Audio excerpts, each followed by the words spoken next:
Muy, pero muy buenas tardes. Sean todas y todos muy bienvenidos a una nueva edición de Ahora sí, Villa Alemana, el semanario.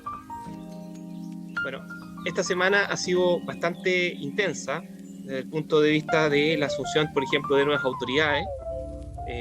Por supuesto, en nuestras comunas, Quilpué, Villa Alemana, tenemos nuevas alcaldesas. Y es bien importante esto, dado que el feminismo está tomando mucha fuerza y ellas son representantes de esa corriente. Por supuesto que más allá de las diferencias que podemos tener unos y otros respecto de las posturas que asumen ellas y los colectivos a los cuales pertenecen, lo que destaco aquí es este cambio de rumbo, este signo del tiempo que se dio hoy día también en la Convención Constitucional. Podemos hablar muchísimo de lo que ocurrió hoy día y por supuesto que podríamos destacar aspectos muy negativos. Incluso podríamos comenzar por eso.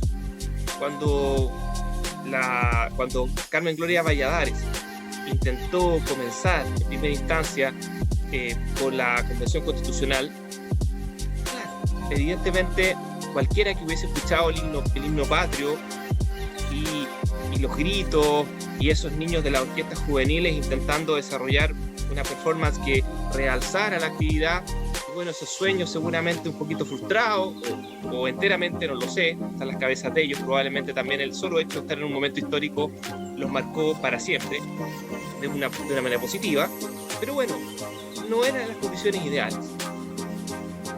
Eso era producto de manifestaciones que estaban ocurriendo fuera de la Convención Constitucional. Pensar que eso no iba a ocurrir me parece que era difícil. ¿Por qué? Por la gran tensión y la gran atención que existe sobre una convención en la cual hay muchas expectativas. No de todo el mundo, eso está claro. No todo el mundo estuvo sintonizando los canales de televisión, los ratings no se dispararon viendo las diferentes pormenores de la convención. Eso es cierto. Probablemente las y los que estamos más interesados en los temas políticos estuvimos a eso de las 10 de la mañana, algunos más temprano, observando lo que había ocurrido en el entorno. Ya. Pero también hay actos simbólicos, ¿no es cierto? Los pueblos originarios ingresando, los diferentes rituales que se realizaron, un espíritu, podríamos decir, de reflexión respecto a un camino recorrido durante muchos años, en que sí, efectivamente, hay grupos que no han tenido canales de expresión, y eso sucede en todas partes, y en especial en países como el nuestro, que evidentemente funcionan por ser pequeños, con una élite relativamente tradicional por mucho tiempo. Es cosa de ver, digamos, la historia que hemos tenido, las diferentes presidencias de la República, cómo están conectados los grupos de poder durante mucho tiempo, si eso está claro. Entonces, personas que no habían tenido acceso a algo que pueda ser diferente y que lo han impulsado durante mucho tiempo, por cierto, se sentían reflejados. También, otro comentario que creo que es importante señalar, que otros que probablemente no somos cercanos, somos muchos, la mayoría de chilenos, que no somos cercanos a ese tipo de activismo, ni activismo, digamos, de ninguno de esos tipos, ¿no? Activismo ecológico, activismo de los pueblos originarios, activismo de los diferentes feminismos, etcétera. Los diferentes activismos, las personas que trabajan en las distintas ONG, etcétera, que estamos lejanos a eso, de todas maneras miramos yo creo, todos con una suerte de reflexión emana justamente de esto, decir, oye, personas que se las juegan en diferentes áreas, puede, y más que seguro con la mayoría, no estar de acuerdo con lo que están opinando, porque hay una gran diversidad. O sea, muy difícil, es tan difícil que les cuesta ponerse de acuerdo incluso para elegir al presidente y a la vicepresidenta. Les costó, no fue un proceso, prácticamente uno ha dicho, bueno, pero podría haber habido una conversación previa. Hubo, muy probablemente, de hecho por seguro que hubo.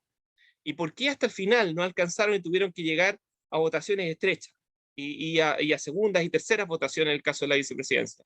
Producto de la dificultad que implica esta diversidad. Y si entre estos 155 hay una gran diversidad, imagínense con respecto a la sociedad, y lo que cada uno de nosotros opina respecto de cada uno de ellos, que abraza diversas causas muy particulares, muy particulares.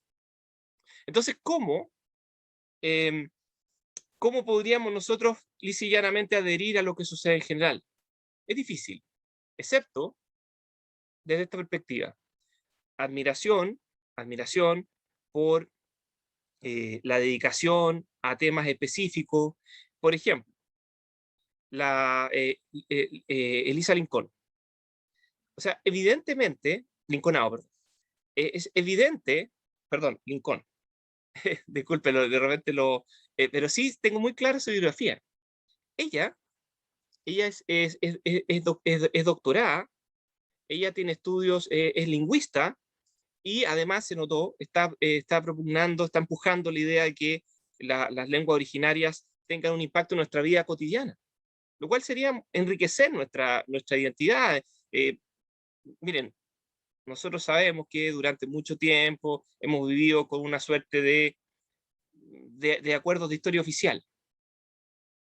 Si recién, no sé, echemos un poquito para atrás la memoria y vamos a recordar que cuánto será, 15, 20 años que escuchamos historias masivamente, no nichos, porque claro, siempre gente dice, no, pues toda la vida se supo lo que pasó en Santa María de Iquique, toda la vida. Sí, toda la vida hubo gente que era más culta, gente que sabía o gente que estaba identificada con ciertos nichos que conocen estos temas.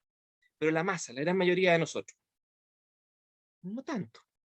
O historias alternativas respecto a lo que sucedió en la llamada pacificación de la Araucanía, o respecto a lo que pasó en la guerra del Pacífico, etcétera.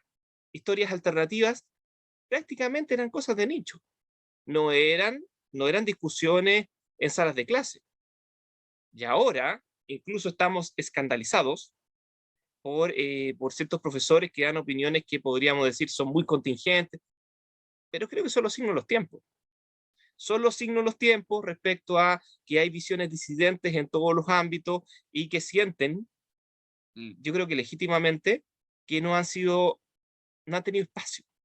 Han quedado en lo privado y en rincones muy, muy oscuros. En un momento en la clandestinidad, por cierto. Pero también después, como, bueno, esos que opinan, que son excéntricos, que son extremos, etc. Y ahora no, ahora es justamente lo contrario. Recuerdo una conversación, fue en marzo de 2019, una conversación con dos personas que son políticos, podríamos decir, y comentaban respecto de un tercero. Y decían, este tipo, porque un tercero que está muy ligado con la mapuchicidad, con el hecho de la identidad mapuche. Y comentaban respecto de que, bueno, pero es que este está loco, porque ¿cómo? Y enumeraban una serie de cosas que él hacía o mencionaba, digamos. Y ahora estamos viendo que es evidente que la relación con los pueblos originarios va a tener otro nivel de incidencia. Es evidente, y yo creo que ya es algo que ya está cerrado, la interpretación que hemos hecho del convenio 169 de la OIT, que obliga a los países que son signatarios, que son muy poquitos en el mundo, pero que son muchísimos en nuestro continente, una gran mayoría de los países sudamericanos, si mal recuerdo todos, la verdad que tendría que revisar el listado, de los países sudamericanos son signatarios, porque claro, porque tienen proporciones de pueblo originario importantes, entonces bueno, Chile es signatario del convenio 169 de la Organización Internacional del Trabajo, que obliga, entre otras cosas, a efectuar consultas ciudadanas a los pueblos originarios en cualquier materia que vaya a incidir en su modo de vida. Y consultas además que tienen características muy específicas, que por ejemplo tienen que ser consultas que sean en términos culturales amistosos, que los puedan comprender, que respete sus modos de decisión, etcétera. No voy a hacer una lata con respecto a qué consiste lo alcance del convenio 169 de la OIT, pero claramente el discurso de la presidenta de la Convención Constitucional va en la línea de un mayor respeto y profundizar justamente y que quede claro, seguramente eso va, yo estoy, la verdad que no me imagino que no quede expresamente establecido en la Convención Constitucional, perdón, en la Constitución, el trabajo de la Convención Constitucional, en la Constitución definitiva, una nueva manera de aplicar el convenio 169, de tener, no en el detalle, pero sí en lo grueso, de efectivamente cuando las comunidades se ven impactadas en sus modos de vida, que haya una participación. Y ellos hablaron de la relación de la tierra y de los territorios y de las autonomías. Yo creo que por ahí va. Obviamente eso también puede llevar a un punto de incidencia política, pero un piso mínimo es la participación ciudadana en cualquier proyecto que les pueda afectar. Otro tema que no estuvo presente y me llamó mucho, un tema que no estuvo presente y me llamó muchísimo la atención porque no estuvo claramente señalado, quizás tangencialmente, estoy pensando rápidamente tangencialmente, pero no claramente mencionado por los actores que, tanto por Baza como por la presidenta de la convención, deme un segundito, Elisa Loncón, no quiero cambiarle más el nombre, Elisa Loncón, en ambos casos, no se mencionó algo que es fundamental para el desarrollo del país y mirar hacia el siglo XXI, porque en este momento estamos con la lógica del siglo XX. La Constitución, con toda la reforma, etcétera, nace en un contexto de Guerra Fría y tiene esas lógicas de alguna manera atravesadas. De hecho, comenzó como un experimento de democracia protegida y posteriormente fue obviamente adquiriendo más ribetes de legitimidad y una representación más democrática en todos los aspectos y permitiendo una discusión más amplia de los temas. Además, la interpretación que se le daba a la Constitución era distinta. Porque, ¿qué es lo que pasa? Cuando cambian las mentalidades, los mismos papeles, las mismas letras en el papel tienen un sentido distinto. Y eso ocurrió con la Constitución del 80. Dicho todo esto, de todas maneras responde a modos de pensar, una cultura que es obviamente, del siglo pasado. Entonces, ¿cómo llegamos a una del siglo XXI? Bueno, algo que no se habló, o no directamente, claro, que eh, Elisa Loncón, no me quiero equivocar más con el nombre, Elisa Loncón, se me confunde, lo mezclé en mi cabeza con Francisca Linconao, que en un acto muy simbólico me parece muy positivo, independientemente de que evidentemente yo reconozco que hay una polémica asociada a ella, yo eso lo reconozco, y por supuesto que la historia está teñida de grises, pero es como no sé, probablemente con el tiempo quizá vamos a tener una mirada más benigna de ciertas cosas y otras las vamos a mirar incluso con más espanto. Las cosas van evolucionando en el tiempo. Pero sí me parece interesante que haya reconocido la presidenta de la Convención Constitucional a Elisa Loncón como, Elisa Loncón haya reconocido a Francisca Linconao como la autoridad de los pueblos originarios presente.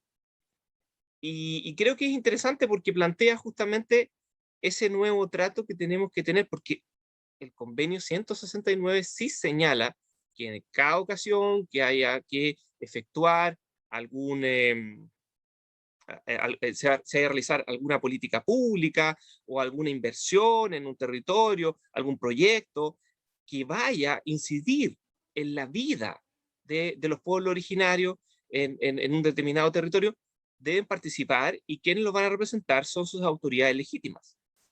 Y si no hay, y si incluso es más, el convenio obliga a que si las autoridades, si no tienen claridad respecto de cómo tomar las decisiones y las autoridades, justamente se les debe ayudar, el Estado debe ayudar a que puedan tener algún sistema de organización, aunque cueste dinero, invertir en eso. Y que el proceso debe ser realmente participativo y de buena fe, pensando en llegar a acuerdos. No así como, sí, se hizo la participación, tuvieron de acuerdo, no tuvieron de acuerdo. No, buscando de buena fe un acuerdo y de modo culturalmente, de un modo culturalmente comprensible, amable. Bueno, entonces, pero ¿cuál es el tema que falta? Porque nombró los diferentes pueblos del país, etcétera, los diferentes territorios, pero le faltó algo que yo creo que es clave. Probablemente por su perspectiva, pero tampoco lo dijo Vaz, con todas sus letras al menos. Una regionalización potente. una regionalización potente. Pero no solamente una regionalización potente, un nuevo rol y un nuevo trato respecto a las comunas. Por supuesto que los países más exitosos resuelven justamente descender las decisiones, al menos las rutinarias, y donde es necesario recursos importantes. Por ejemplo, pensemos salud primaria, educación primaria, pensemos en proyectos de infraestructura vial, pensemos en todo aquello que afecta directamente a una comuna, a los habitantes de una comuna, o podríamos llegar a una región, se resuelven en esos espacios. No se resuelven desde una oficina en Santiago porque hay problemas ahí. Hay problemas de comunicación, hay problemas de no conocer las realidades, hay problemas de lobistas que tienen sus intereses y que, bueno, naturalmente van a remar para su lado. Por supuesto que siempre en una sociedad hay gente que con buena intención o mala intención busca el poder, ¿no es cierto? Lo busca en diversos ámbitos, que sería bastante un facilismo decir, bueno, es que se dedican a la política. No, se dedican a la política, se dedican a la economía, se dedican a las empresas, al empresariado, a la industria, o se dedican a las finanzas, ¿no es cierto? Son diferentes ámbitos. Y otros más también. Ámbitos de influencia de lo social, que también están vinculados obviamente a cierto poder económico.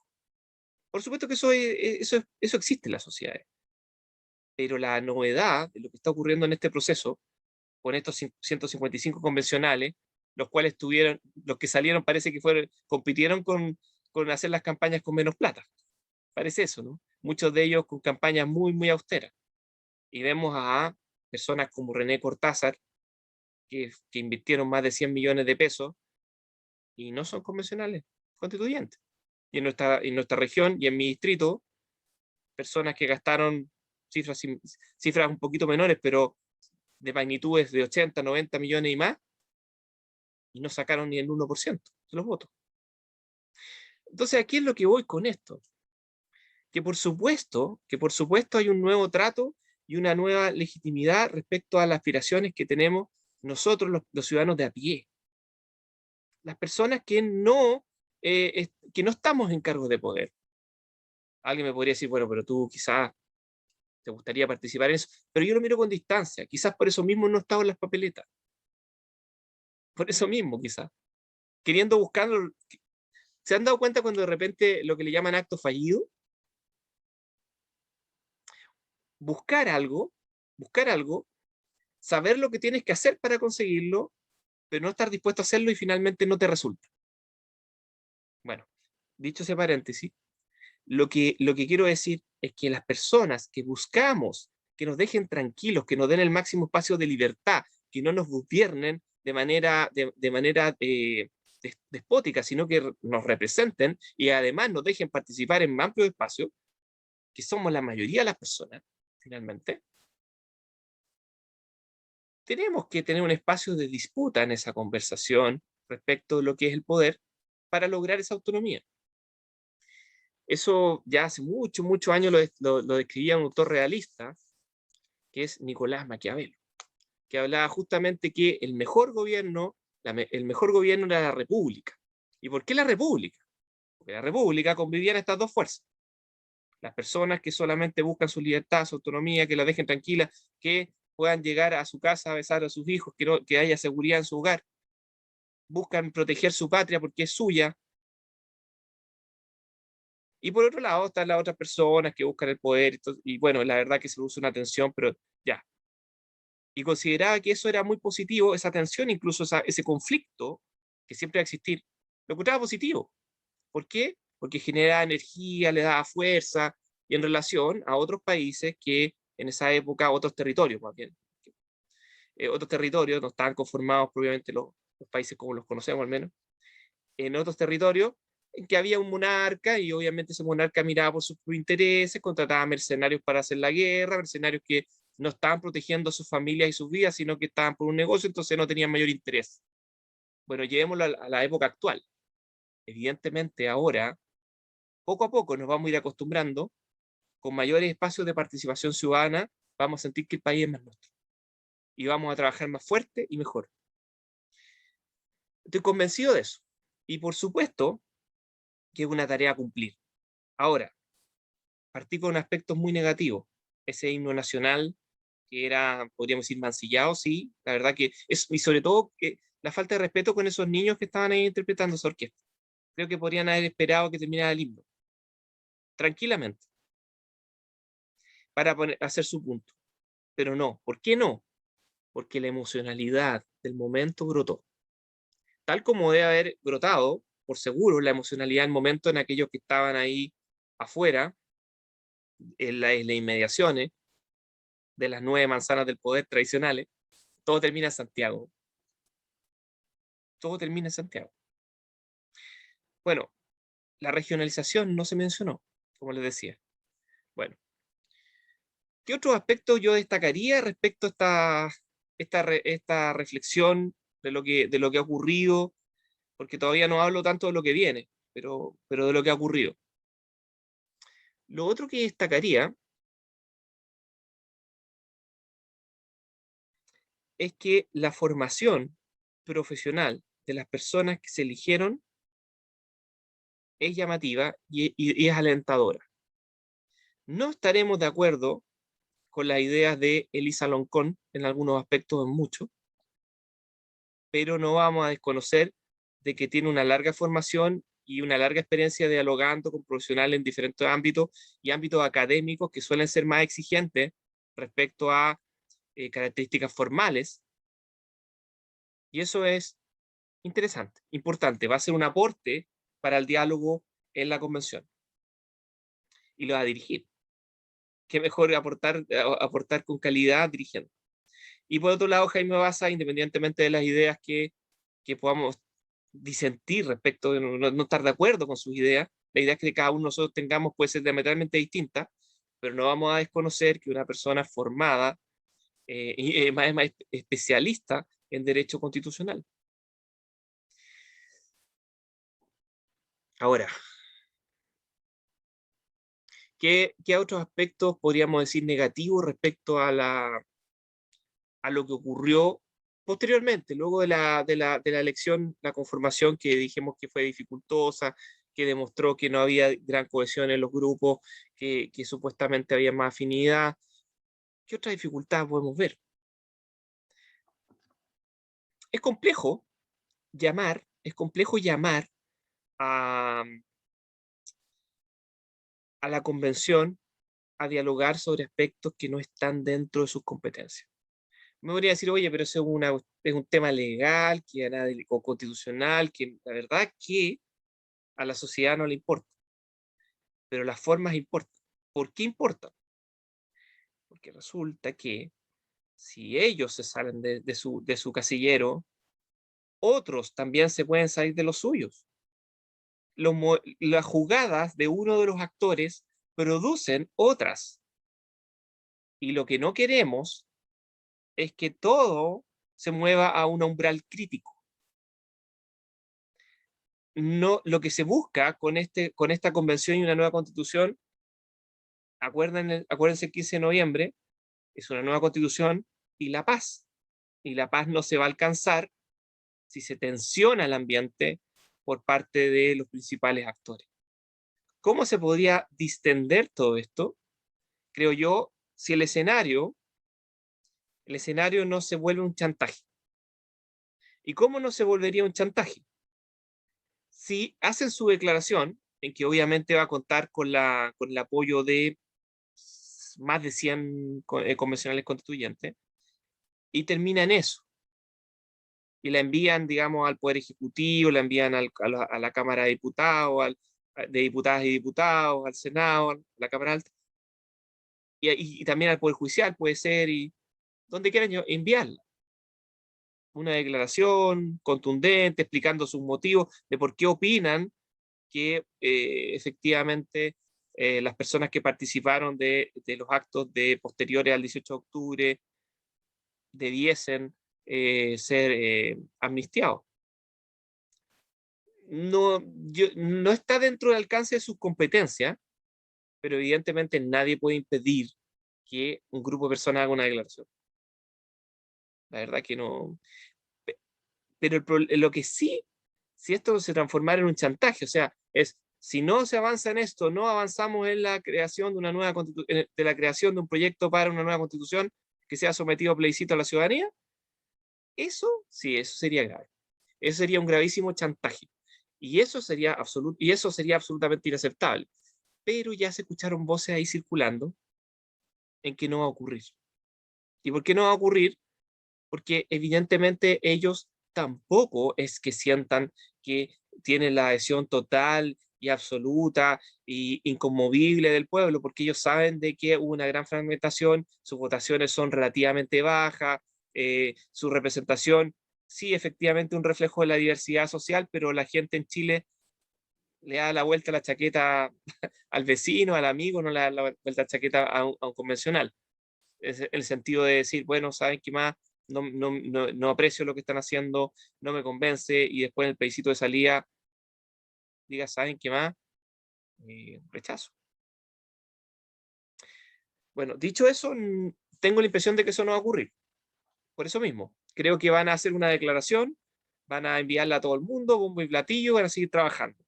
Y obviamente individualmente cada uno de ellos, no como corporación, va a seguir insistiendo en el tema, y no sabemos respecto a lo que va a ocurrir si va a haber una amnistía.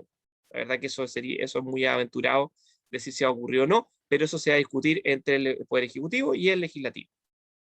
Eso casi seguro. ¿Por qué?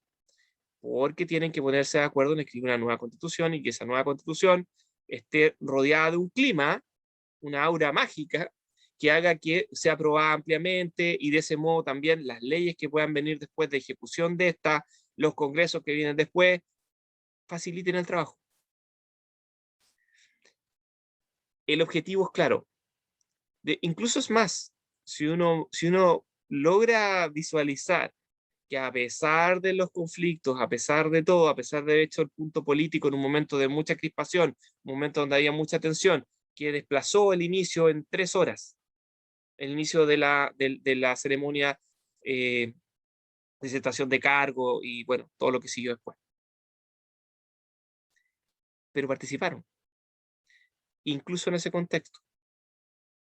¿Por qué? Porque están buscando la captura de la legitimidad, están buscando que los vean a ellos como los responsables de un futuro posible y que un futuro que sea alentador. Entonces, evidentemente, sus iniciativas, sus ideas, etcétera, las van a tratar de empujar por ese camino más que por el chantaje, creo yo. Esa es una cuota de optimismo, es cierto. Pero por supuesto que tengo que ser optimista de un proceso que es, yo diría, una de las pocas esperanzas que tenemos de canalizar la frustración, los dolores, las incomprensiones que tienen las personas. Dicho todo esto, ¿cuál es el gran peligro con respecto al resultado de la Constitución? Yo creo que más allá de este asunto de las personas que participaron en el estallido social, que ellos denominan presos de la revuelta, más allá de todo eso, yo creo que el gran peligro es que se concentre la atención en los llamados derechos sociales y llevarlos a un extremo que implique incluso algo muy terrible, muy dramático. Decir a las personas que tienen una serie de derechos y que el Estado después no los cumpla. Pero no porque no quiera, sino porque no pueda. Ah, muchos van a decir, oye, pero ¿cómo no va a poder? Por supuesto que es difícil. Vivienda para todo el mundo, por supuesto que ese tiene que ser el norte, el objetivo, por supuesto. Pero ¿cómo lo logramos? No lo vamos a lograr solamente instalando que todos los chilenos tienen derecho a una vivienda, porque incluso es más, muchos van a reclamar qué lugar me toca en la fila, porque resulta que ese otro está recién, y resulta que ese otro, lo que sabemos, los que tenemos calle, los que hemos estado, lo que sabemos que es lo que es una libreta para vivienda, lo que es el esfuerzo de juntar dinero, y sabemos además que las casas no se construyen de un día para otro, lo que es buscar terrenos, que esos terrenos sean adecuados, que estén cercanos a servicios, que no estén en la punta del cerro, todo lo que sabemos que rodea todo esto. ¿no es cierto? Ya, entonces no hay que engañar a la gente y yo lo que esperaría, no, lo que deseo es que efectivamente, si se quiere, si se instale algunas ideas programáticas, pero no algo que genere la ilusión de un cumplimiento inmediato prácticamente, como una fórmula mágica. Y por otro lado, lo que sí esperaría, como les anuncié hace un momento, es una descentralización mucho más profunda. Además de una descentralización profunda, una desconcentración importante del poder. Eso daría para una conversación mucho más larga, pero creo que el presidencialismo, como lo conocemos, no debería continuar porque concentra demasiado poder, no solamente porque concentra buena parte del presupuesto nacional en la ejecución de las obras públicas de Arica a Magallanes, sino también porque tiene un gran poder respecto de las facultades de otros poderes públicos. El indulto, que viene de la época de la Edad Media, por hablar de la influencia del poder judicial, el nombramiento de muchas autoridades de los otros poderes también, incluyendo el Tribunal Constitucional, el mismo Poder Judicial, las Cortes de Apelación, etcétera, y de ahí Corte Suprema. Podríamos continuar, la lista es larga. Y por otro lado, la facultad legislativa. ¿Por qué el presidente tiene que ser el legislador más importante? En la práctica eso es. Ahora, eso no está ocurriendo tan claramente ahora porque la presidenta del Senado, por ejemplo, está incumpliendo, y también lo ocurrió en la Cámara de Diputados, está incumpliendo lo que dice la Constitución respecto al régimen de urgencia. O sea, qué se discute primero y cuál es la velocidad que se discute, eso lo fija el presidente de la República, la Constitución actual. ¿Y por qué no ocurre? ¿Y por qué no ocurre? Porque hay un ambiente justamente muy particular en que las normas no se están cumpliendo adecuadamente y por eso muestra una crisis y eso no puede continuar. La nueva constitución tiene que tener la suficiente legitimidad para que todos cumplamos lo que dice. Y si no estamos de acuerdo, vamos a ir cambiando las normas una a una con los procedimientos que corresponda. Incluso más, la misma constitución puede establecer un sistema para reformarla integralmente, hacer una nueva en un tiempo más. Y también sería deseable una mayor participación ciudadana, iniciativa, por ejemplo, popular de ley o iniciativa popular de reforma constitucional. Siempre, muchos me critican porque el ejemplo que tengo, siempre en mente estoy pensando en Suiza, donde ni siquiera hay realmente un presidente, ahí hay un consejo que gobierna, es un gobierno plural, donde gobiernan todos los partidos políticos, no hay oposición. Y además de gobernar los partidos políticos más importantes son diferentes lenguas. Qué interesante eso. Qué interesante. Yo recuerdo conversaciones hace unos 10 años atrás, no sé mucho, incluso menos, de que hablaban de que Chile no era diverso. ¿Cómo cambia todo? La tele nos tenía convencidos, pero ya no más. Bueno, tengo una serie de noticias locales marcadas en el diario para comentar. No me voy a quedar con muchas, porque ya creo que ha sido un poco largo y probablemente muy pocos van a seguirme toda la conversación, pero hay una interesante reflexión sobre las personas en situación de calle, por si a alguien le interesa el tema, adquiera el semanario El Futuro, les recomiendo eso, que la puedan ver. Voy a leer la columna central. Dice: el problema es que el drama es mucho mayor que la asistencia social momentaria, se requiere una labor constante de apoyo a estas personas, algo así como lo hace la Iglesia a través del Hogar de Cristo, durante todos los días y noches del año, con escaso presupuesto, casi siempre insuficiente y poco conocido por la comunidad. Yo siempre he pensado que el mayor esfuerzo que tiene que tener una sociedad, eh, aunque ahora ya no está ya no es el discurso de los políticos, tradicionales al menos, es con la pobreza. El mayor compromiso tiene que ser con la pobreza. Sé que no es popular. Los que me están viendo aquí probablemente no estén en la pobreza. Y la mayoría de los chilenos pueden tener situaciones muy apretadas económicamente, pero ya no son pobres como antes, que la mayoría eran personas pobres. Yo me acuerdo el año 88, el año 89, el 90 con un 40% de pobreza. Recuerdo de niño cómo era el país, lo recuerdo claramente. Y ahora, claro, evidentemente la mentalidad es, bueno, hablemosle a la masa que vota más, que son los de clase media. pero, pero esperemos, o sea, espérense un poco.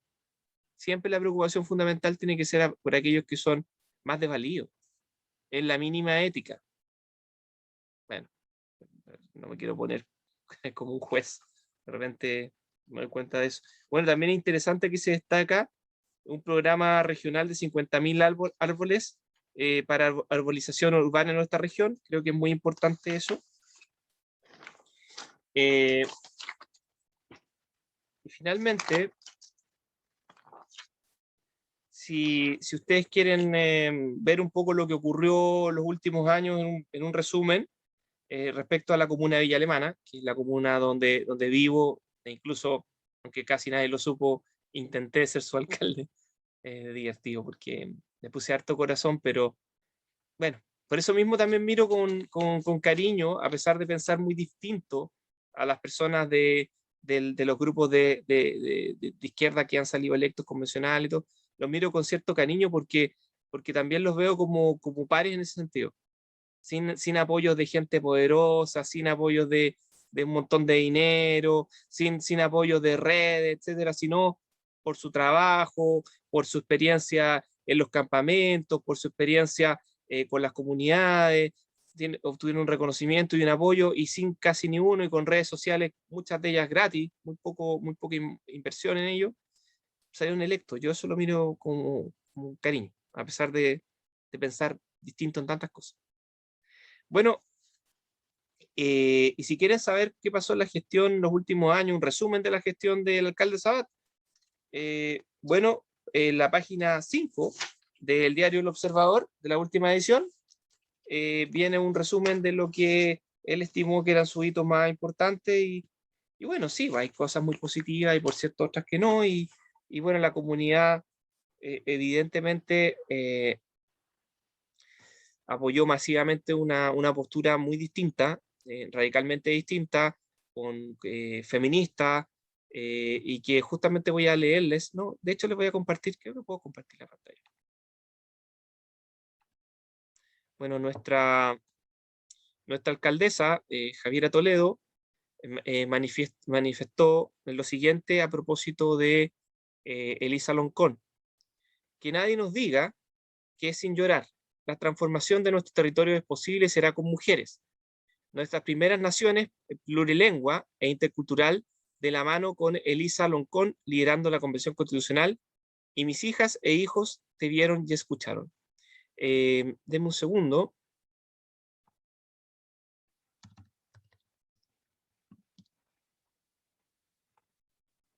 Y la alcaldesa de Quilpué, quien asumió su cargo, creo que ahí está la foto, denme un segundo que está medio complicado. Ahí. Ahí la pueden ver asumiendo, vestida justamente con ropa del pueblo mapuche.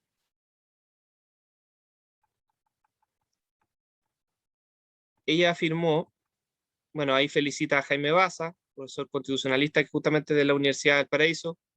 Ahí, bueno, y denle las gracias a Raúl Urrutia de la UDI por hacer famoso a Jaime Baza, ¿se acuerdan? La corbata, la corbata y la chaqueta.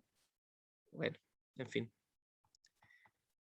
Ahí bueno, ya retuitea a Elisa Loncón que dice: este sueño es de nuestros antepasados, este sueño se hace realidad, es posible refundar este Chile, restablecer una nueva relación entre las naciones originarias y todas las naciones que conforman este país. Bueno, y aquí esto también quería destacar, bueno, que ella también obviamente se siente plenamente identificada con Elisa Loncón, dice: histórico y un honor. No puedo leer bien eso, no quiero faltar respeto al Mapuzungún, pero dice Elisa Loncón, presidenta de la Convención Constitucional: mi corazón repleto de emociones, académica, doctorada en Europa, Universidad Europea, y activista con amplia trayectoria de derechos lingüísticos de naciones originarias. Bueno, como pueden ver, hay justamente las dos alcaldesas de nuestra zona, la primera, Javiera Toledo de Villa Alemana, con un tono feminista, justamente aludiendo a una mujer que la está representando, que nos está representando a todos finalmente, que es la presidenta de la Convención Constitucional, que nos representa a todos, ¿no?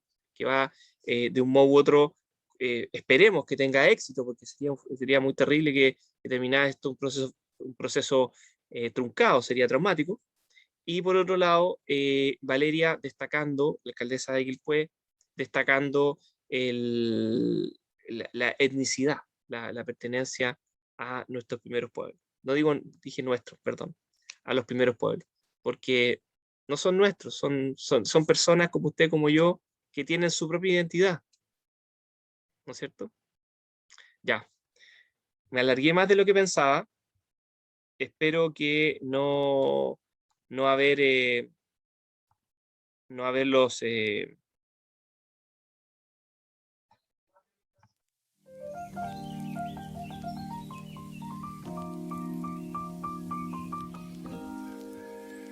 haberlos incomodado con mis comentarios.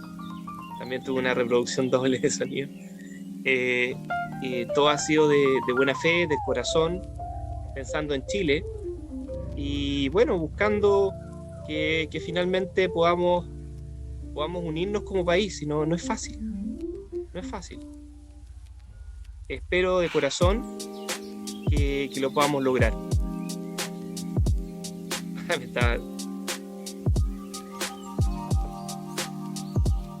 Quedó mal esa parte. Bueno, que tengan una muy buena semana. Nos encontramos el próximo domingo a eso de las 20 horas. Vamos a estar invitando gente, etcétera, pero hoy día era una reflexión un poquito distinta. Quizás podría haber hecho un panel de conversación, pero están todos medio en otra. Pero, es natural, vienen las vacaciones de invierno, los niños, además que pasaron las elecciones, que muchos de los que participaban en el programa estaban ligados a esos procesos, bueno, pero ya vendrán novedades y les agradezco muchísimo que hayan tomado su tiempo para escuchar estas reflexiones, que vienen del corazón, como les digo, con la mejor intención. Y bueno, como siempre, un agradecimiento importante a Shomer Israel, que siempre colabora, apoya este programa. Y por supuesto, también les recuerdo que Mónica Sánchez, que está a cargo junto a Jorge Sá y una serie de personas que trabajan fuertemente en la Junta de Vecinos Marga Marga para el comedor, una mano de ayuda, etcétera. Bueno, ustedes pueden ir a la Junta de Vecinos Marga Marga de Villa Alemana o pueden contactarse conmigo y siempre pueden ayudar, siempre es necesario ahí, porque la olla común no para, la gente la está pasando mal. Acuérdense que las personas aún más humildes ya se gastaron hace tiempo el 10%, entonces han tenido nuevas ayudas. El IFE tapa algunos hoyos, pero no todos, así que bueno, siempre es necesario una ayuda, un platito de comida caliente, una palabra de cariño ahí en esa entrada y en esa salida, en ese momento de encuentro, a eso de la 1 de la tarde en la Junta de Vecinos Marga Marga, los días martes y los jueves. Así que bueno, nos vemos hasta la próxima semana y ayuden a las ollas comunes, ayuden a sus vecinos, no peleen por política, que eso está muy mal. Si quieren por Twitter, pero no tanto, sin insultos, todo con altura de miras, porque esto es por Chile. Un abrazo.